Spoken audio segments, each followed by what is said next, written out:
Welcome friends.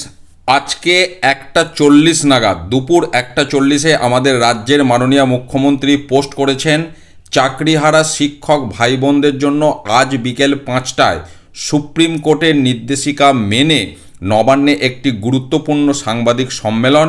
নজর রাখুন আমার ফেসবুক পেজে। অর্থাৎ চাকরিহারা এসএসসি 2016-র যারা শিক্ষক এবং শিক্ষাকর্মী রয়েছেন তাদের জন্য আজকে বিকেল 5টায় উনি সুপ্রিম কোর্টের নির্দেশিকা মেনে, এই কথাটা কিন্তু বুঝতে হবে, নির্দেশিকা মেনে উনি কিছু বার্তা দেবেন প্রেস কনফারেন্স করে, সেটা সকলকে লক্ষ্য রাখতে বলছেন। আমরা আশা করব উনি এমন কিছু বার্তা দেবেন তাতে অন্তত স্বচ্ছভাবে যারা নিয়োগ পেয়েছিলেন এসএসসি 2016-তে তাদের উইদাউট এনি কন্ডিশন তারা তাদের চাকরি ফিরে পাবে। কারণ দাবি একটাই, যারা স্বচ্ছভাবে নিয়োগ হয়েছিলেন তাদের চাকরি সসম্মানে ফিরে পাওয়া, এই একটাই দাবি, দ্বিতীয় কোনো দাবি নেই, দাবি থাকতেও পারে না।